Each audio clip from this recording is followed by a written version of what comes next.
真是好好玩啊！你看这个，对呀，是不是比官窑烧的东西有趣多了？好可爱呀！我也想学。不行啊，娘娘，这会弄脏您的手。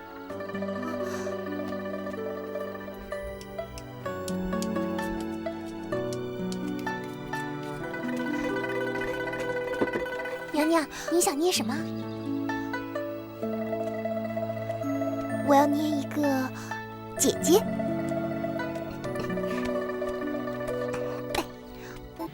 你过来。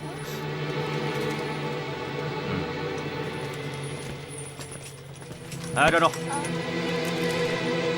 吧。都给我认真点练啊！轻一点。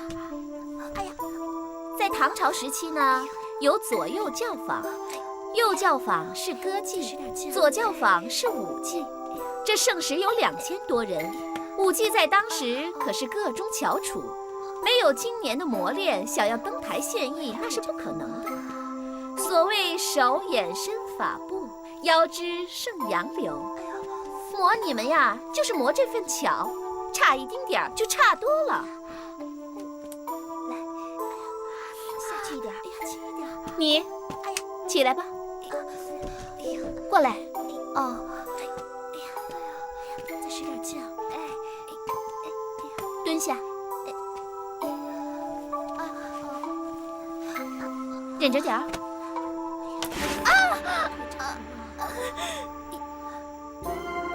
拉不开筋，劈不开叉，那就旋不了腿，也扬不起朝天凳。这关是一定要过的。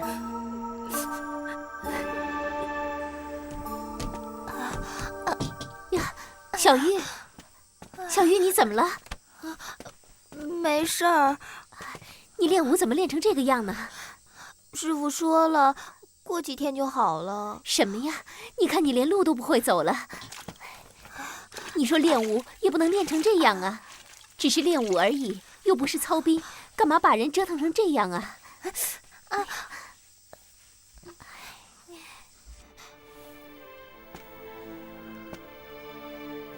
这些日子有没有花蕊夫人的消息啊？回皇上，臣已经派专人在各个关卡和城门监看，他们应该还没有出城。皇上，臣还会继续派人注意，一有他们的消息，臣会立即禀告皇上。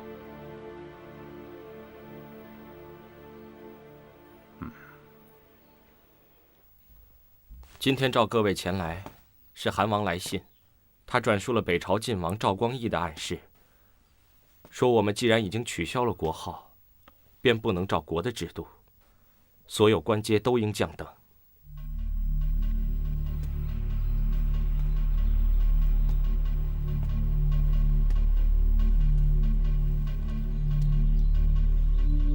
他要我们自己上表，请求贬损。国主，为了应付宋朝，不如将我们的大小百官位号换一个名目，执掌依旧，俸禄如故，贬而不损。国主，臣以为，不如以贬损制度为名，趁此机会裁汰腐烂机构，整治吏治。国主，大唐国号已经没了，这还不够耻辱吗？为什么还要自我贬损？宋朝廷一步步进逼，真是岂有此理呀！当初国主就不该听一个卖国贼的话，去国号，糊里糊涂就把国家卖了。哎，潘佑，那去国号是我一个人决定的吗？那如果不是北朝进逼的话，好了，过去的事不要再提了。既然国号都可除去，其他也就无所谓了。只要祖宗宗号不变，其他的官阶贬损就贬损。自我贬损，这国还像国，朝还像朝吗？国主，请您诛戮臣，臣实难再与国主议事献策。果真的不想再参加陈邑，即日起，你去修国史。国主，三军可夺帅，匹夫不可夺志。臣属此上表，凡数万言，词穷理尽，中邪懂分。国主还一味袒护奸邪，使国家殷殷如日将暮。古有夏桀、商纣、孙皓者破国亡家，自作自受，为千古笑柄。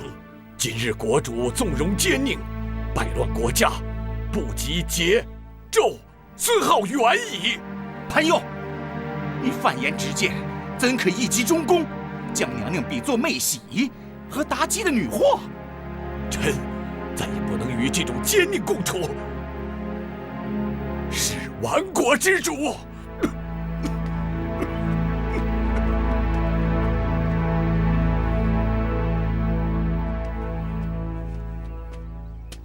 臣赵普叩见皇上，万岁万岁万万岁！好了好了，别那么客套了，起来吧。谢皇上。赵普，你跟朕多少年了？咱们认识多久了？朕会不了解你吗？你有你的缺点，但是也有你的长处，所以朕会贬你，也会再用你。臣谢皇上，臣愿恭听皇上教诲。过去朕一直担心江南渡江之事，如今有了樊若水他提议的搭建浮桥之计，朕想听听你的意见。是，皇上，臣弟参见皇上。起来吧。皇上，臣有最新的消息。潘佑因不满李煜下狱忠良，已经在家自刎了。皇上，这是李煜在短短的10日内连续逼死的第2名贤臣，这样必使江南贤才寒心呐。臣弟看他已经是不仁不义不智了。李煜不但可罚，而且该罚。皇上，我朝在荆襄的战船早已造成，而其水师也已训练娴熟，且士气高昂，恰在最好的时候，正宜疾风而逝。否则将来师老船毕，在决定讨伐江南之时，恐怕又得花好大一笔库银呐，而且再费一番手脚啊。皇上，臣弟自愿领兵，出征江南。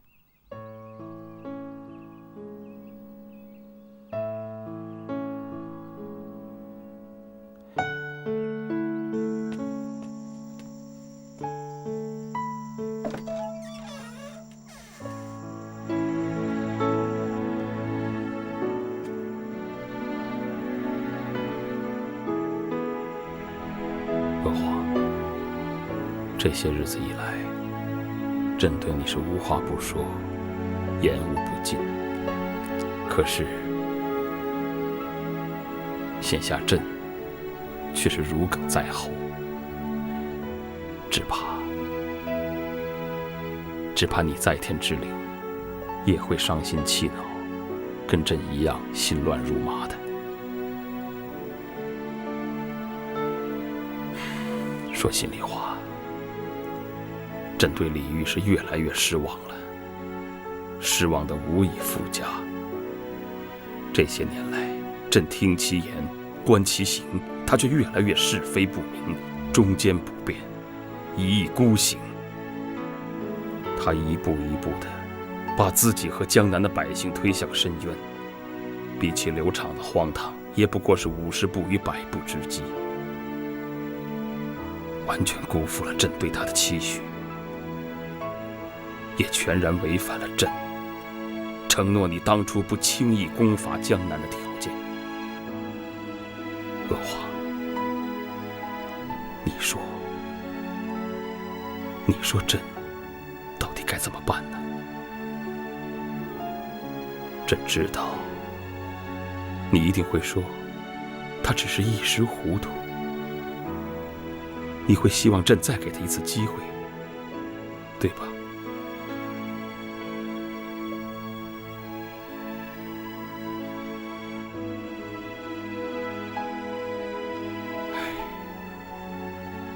娥皇，哪怕是一国之君，也有身不由己的时候啊。所以朕思虑再三，也只能再下诏给他。至于他听不听，就全在他了。苍天可鉴，朕心里已知啊。这是最后一次，就要看他自己的造化了。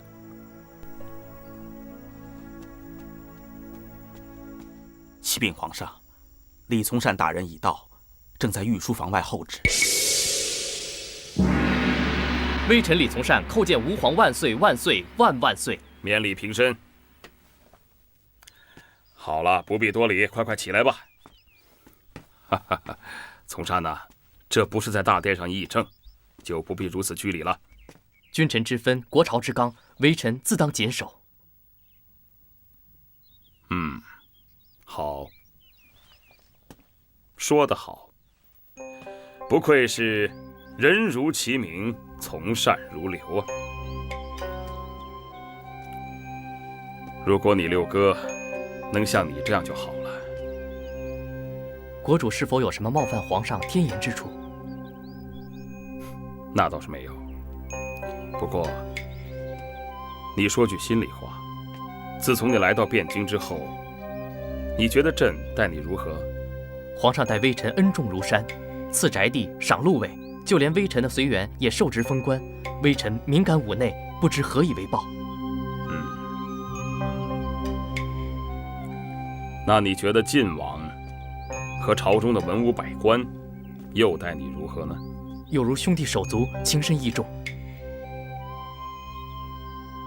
那这些情况，李煜他可知道吗？知道，微臣曾数度修书相告，并且他也十分感激，还要微臣节制禁律，以报天恩。朕看未必吧。如果他真有此心，他怎么又会屡次的扶你朕意，不肯奉诏入朝呢？微臣曾禀告过皇上，那是因为国主他身体虚弱。朕看他应该是心虚情切。正像你说的，君臣之分，乃国朝之纲，更是人伦之始。他屡次的扶你朕意，朕可以不与他计较。但是朝中大臣早就已经议论纷纷，颇有不满。他们屡次见朕对他动武教训，让朕十分的为难呢。微臣惶恐，还请皇上尽力维护。朕又何尝愿意这么大动干戈呢？这样吧，朕还是希望你能以同胞兄弟之情，给他去一封信，告诉李煜，叫他千万别再执迷不悟。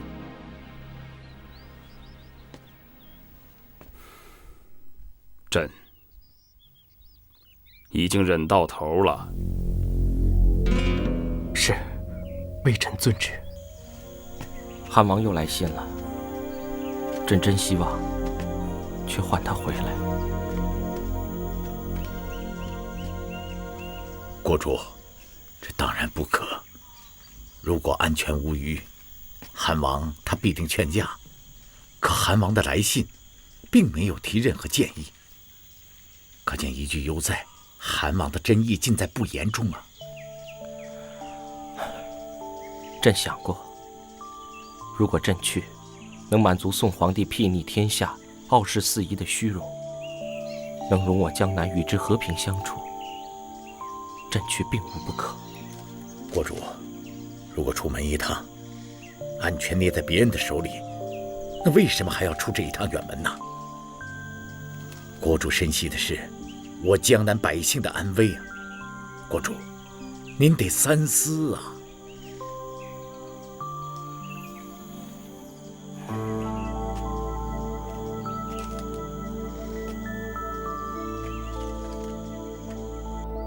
娘娘，您的手越来越巧了，才刚学没多久就捏得这么像了。像吗？真的很像。国主，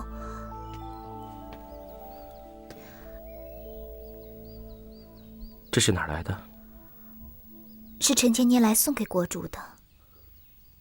你捏的是娥皇？不，是花蕊夫人。臣妾听说国主见到了花蕊夫人，臣妾知道国主想起了姐姐。既然无缘把她带回江南，下面只好以此相相替，聊慰国主的一片相思之情。朕很难跟你解释得清楚当时的情形。朕见到他的时候是在半夜，朕还以为是娥皇的魂魄回来了。可朕不愿相信他是另外一个人。虽然朕的心里有个声音告诉自己他不是，但朕就是不愿相信。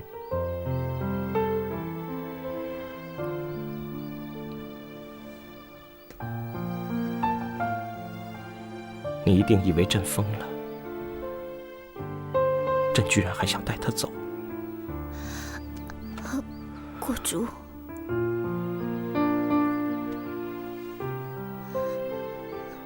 娥皇离开朕了，一个像娥皇的人却到了赵匡胤的身边。你说是上天在补偿赵匡胤，还是在惩罚朕？国主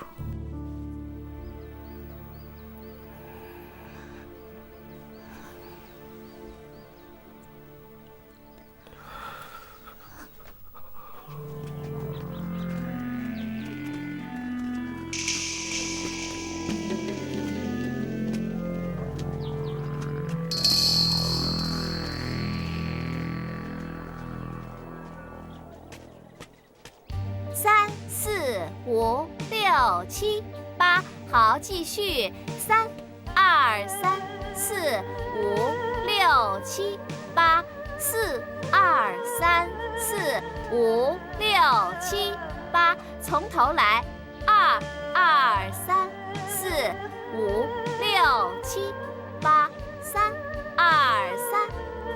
你干什么呢你？来了多久了，你还犯这个错？打你是要你长记性，你给我住手！有你这么教舞的吗？动不动就鞭打，你简直不拿人当人看。小玉，把钱还给他，我们走。夫人，怎么了？你还有理了？实话告诉你，对于音律乐舞，我也略识一二。他们刚才跳的《云裳飞袖》，讲究的是飘然转旋回雪轻。这份纤柔的韵致，是强求不得，硬逼不来的。你看什么？没有人跟你提过吗？提什么？你那么像一个人。小玉，我们走。夫人，夫人请留步。我没有恶意，我和他是此生不在的手帕交。为了完成他的遗愿，我孤身一人在此教舞。你说的人是？你说的是谁？唐国主和唐国后不嫌弃我咬娘出身寒微，以武论交，荣宠有加。尤其是昭惠后，待我情于姐妹。她不但精于乐曲，重新填补《霓裳羽衣曲》的遗漏篇章，还匠心独运地重现了失传已久的《霓裳羽衣曲》。霓裳羽衣曲，莫非是白居易诗中所说“千歌万舞不可数，旧中最爱霓裳舞”的千古飞天？正是。只可惜，昭惠后红颜薄命，此舞已成绝响。为了报答他的知遇之恩，我才想完成他的未竟之志，希望此舞能够广传人间，流传后世。夫人，你是个行家，如你不弃，不知可否从旁协助养娘？夫人，师父虽然教舞严厉，可是他是个热肠的好人，我们答应他吧。我们不如搬来住。谢谢你的诚心相助。我主仆二人沦落天涯，有很多事情你放心，夫人不想说的事我不问，你也不用担心会增加我的困扰。谢谢你。李牧，这是朕给江南李煜的最后一次诏书了，你此番出使，责任重大。是。朕的意思就是要你召他上船，只要他一上船，就扣住他，并且立即起航直返汴京。朕如此一来，就可不费一兵一卒收复江南了。是。李大人，末将也已安排手下特别打造了一艘快船，而且船上的水手全都是我军水师的精锐，相信他们一定有能力协助李大人。多谢曹大人。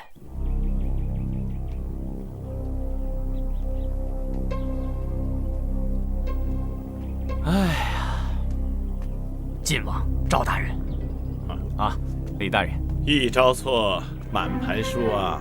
李大人，你知道吗？这样做可不利于我大宋统一天下的大业。可是皇上说擒贼擒王。擒贼擒王，那指的是武将。李煜他不是武将，对他不适宜。你看，如果一旦把他扣了，势必会激起江南的同仇敌忾，到时候这场仗依然要打，而且会打得更辛苦。如果我军铩羽而归，我大宋的军心就散了。李大人，你可不要做这千古罪人呐！李大人，你想想看，就算这江南肯降，我朝的水陆两师都已经准备了多日，随时蓄势待发。到时候没有出发，他们心里能痛快吗？他们能够老老实实的卸甲归田吗？不可能，他们必然会累积成一股怨气，到时候反过头来是朝廷一口，这可如何了得呀？岂不是要出大事了吗？所以这一场仗必须要打，而且必须在我方准备停当、主动出击的时候打。皇上他念及旧情，迟迟不肯出兵，这是错的。李牧，你把我的话给记住了。李煜他不能上船，有什么事儿，本王给你担着。李大人，是否要做千古罪人？你可要斟酌好啊！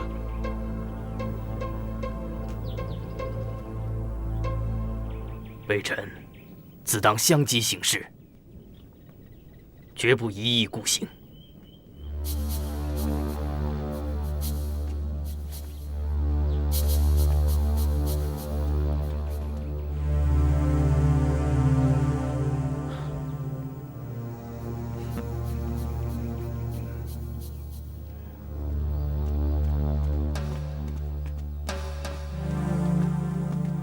臣等参见国主。参见国主。宋使来了吗？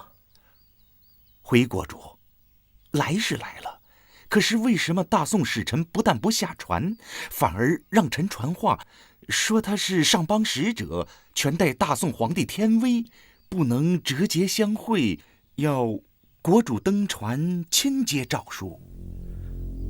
要朕上船？是，国主。依臣所见，这分明是包藏祸心，另有图谋啊！朕倒要看看他们另有什么图谋。告诉他们，朕去就是。国主，你可千万不能上当啊！臣就近观察过，大宋的使船虽然靠了岸，可是并没有落锚下定，甚至连帆都没收。国主，他们在甲板上罗列甲兵精卒，这绝非宣达天威，而是引军入瓮啊！正是，国主千万不能中计呀！国主，依臣之见，还是在岸上接诏书吧。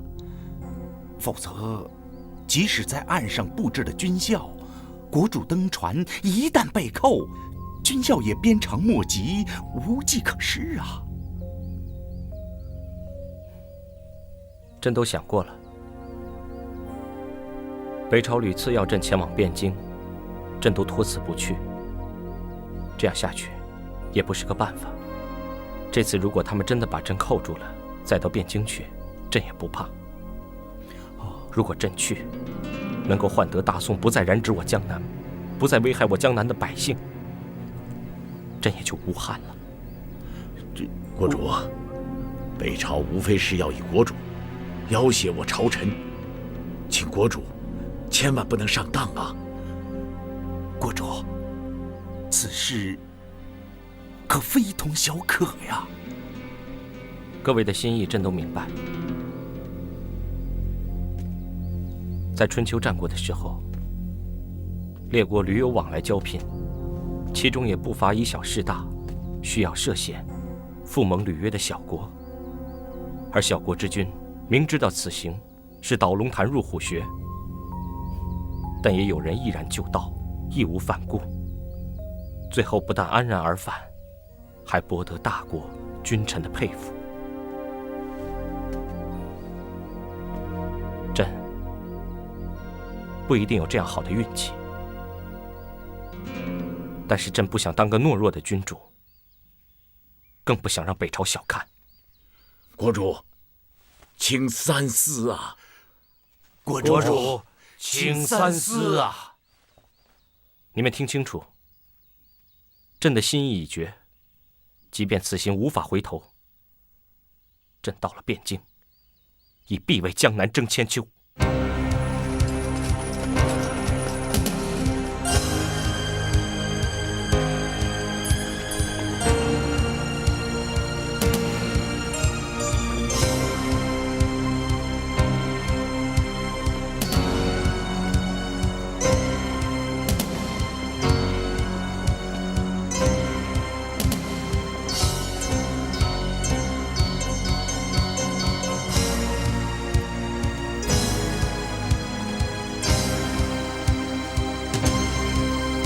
大人，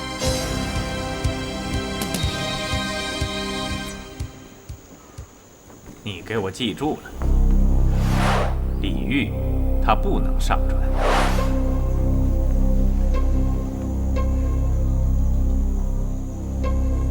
下官参见国主。使臣，本人正要上船呢。不，下官不敢，下官应该进宫才是。李煜真的没有上船吗？是。他是不是看出你意图了？还是他情愿兵戎相见，战至最后一兵一卒呢？臣不敢妄加揣测。李煜生来胆小懦弱，连只蚂蚁都不敢杀，他怎会求战？不对，他不是个好武之人。皇上，您一再给他机会，可是李煜他一再推脱，对您置之不理啊！皇上，您一直说李煜是个生性胆小懦弱之人，臣弟以为这是他别有用心呢。皇上，您屡次召李煜前来面圣，可是他每一次都找一些不三不四的理由故意推脱，您都让他过去了。这样一来，李煜他以后还肯来吗？臣弟以为他忽视皇上的圣旨，就是视皇命于无物。皇上，臣弟以为应该立即罚他。皇上，您说李煜连蚂蚁都不敢杀，可他却错杀了林仁兆，逼死了潘佑，枉杀了李平。他岂止是不仁不义不智，他已经是假仁假义而行暴力之事。他不但当罚，而且应当一举荡平，请皇上下旨出兵。请皇上下旨出兵江南。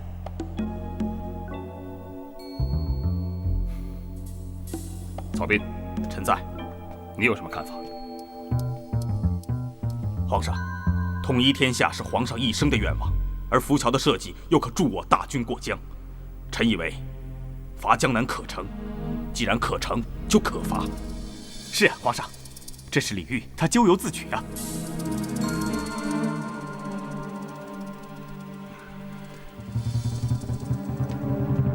皇上，为了天下苍生，为了大宋的统一大业，请皇上出兵江南。请皇上下旨出兵江南。李煜啊，李煜，朕想替你说句话，都找不出理由了。公元974年，曹彬奉赵匡胤之命，率军伐唐。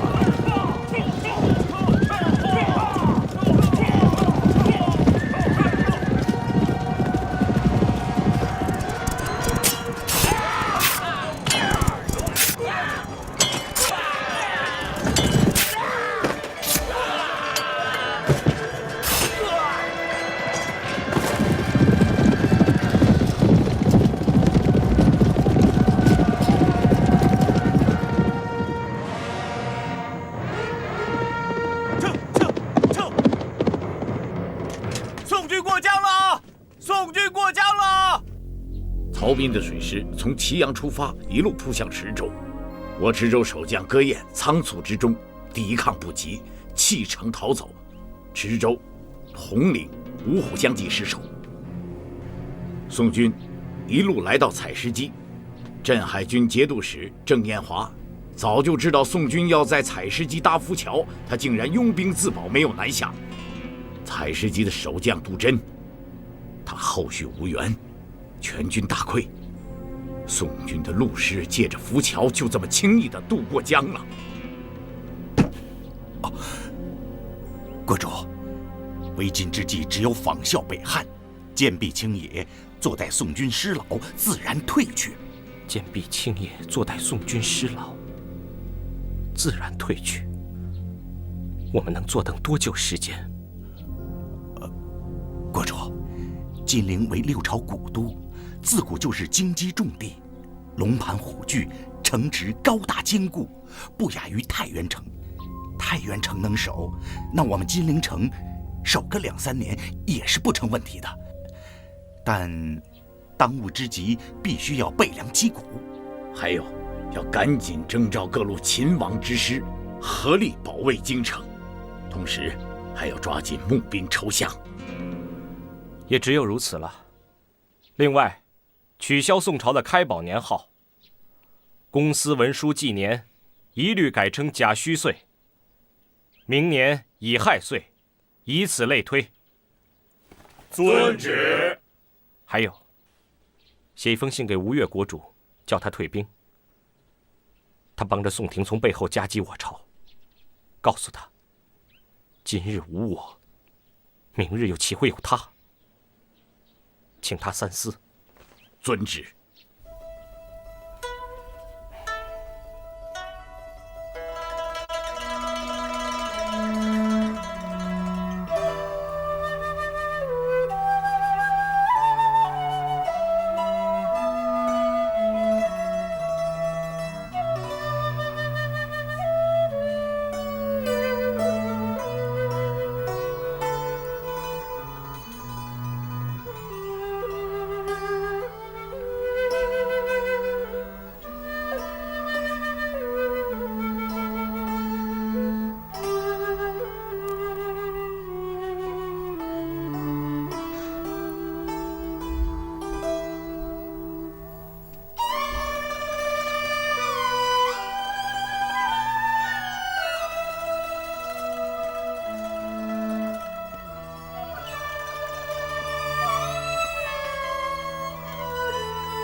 对不起，吵醒你了。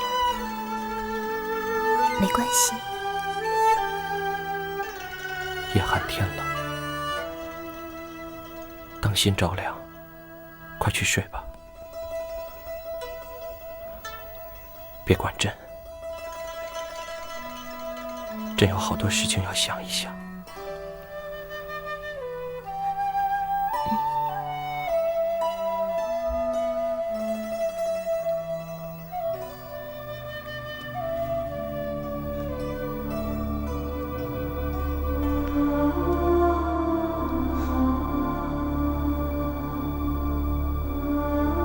唐玄宗的长歌水调，听起来真是凄凉。唐玄宗当了40多年的太平天子，不料却遭逢安史之乱，烽烟四起，王朝将倾，唯有出逃。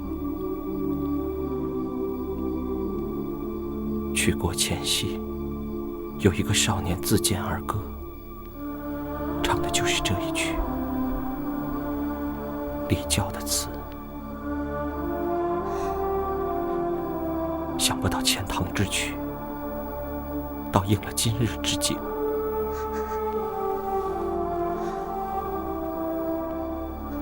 国主不是李隆基，臣妾也不要做杨贵妃。国主以前赐给臣妾的金银珠宝，臣妾愿意全部拿出来献作军饷。明天，臣妾还要劝所有后宫的人都这样做，这样一定能够鼓舞士气。还没有走到这一步，你放心吧。金陵固若金汤。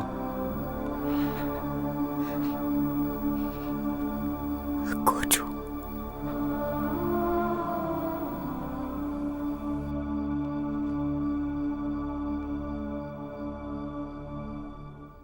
让我们出城！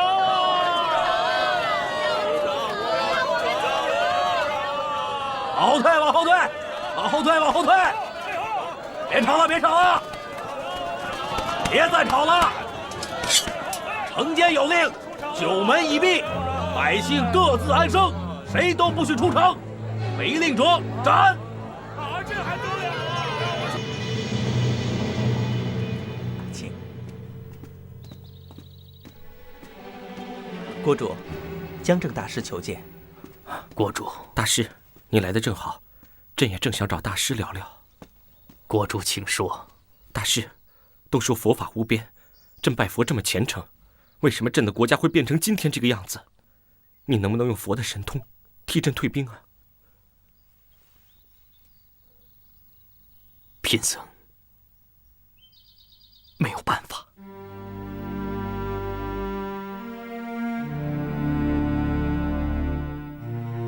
那么佛还可信吗？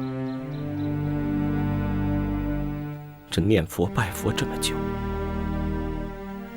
被臣子们责怪诋毁，你现在才告诉朕，你办不到。佛祖的国家在被灭之前，佛祖的头疼了3天。他知道自己的国家难逃此劫，所有的百姓都要死于非命。他的大弟子神通第一，他认为用神力可以把臣民摄入到佛的钵里保护。等到退兵以后，大弟子打开钵，却看到一碗血水。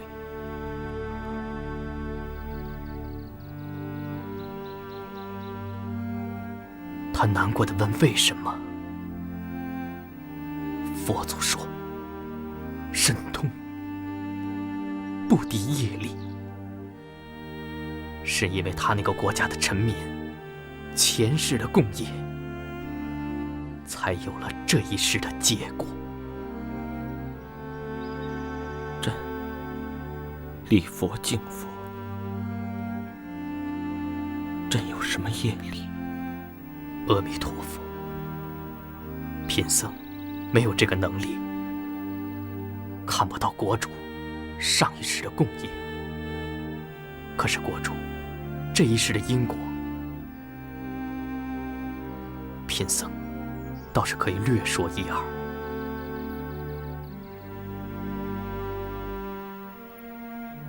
国主，你如果没有误杀良将，逼死忠臣，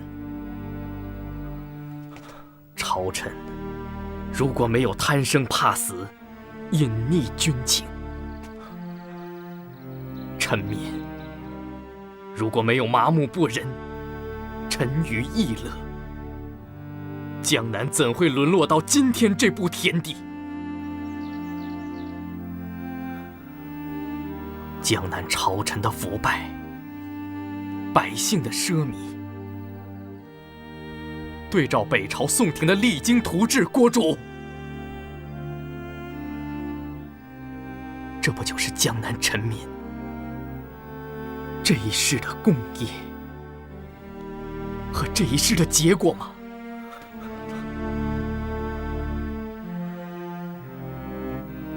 国主，贫僧话多了。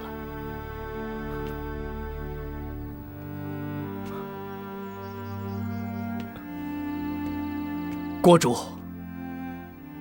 自古无不亡之国，这一切不过是生命，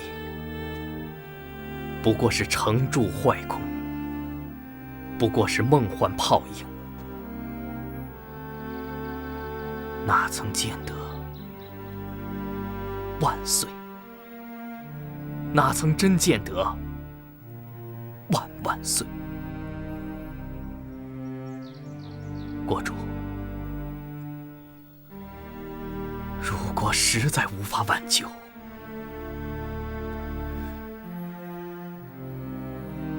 就放苍生一条活路吧。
江春水向东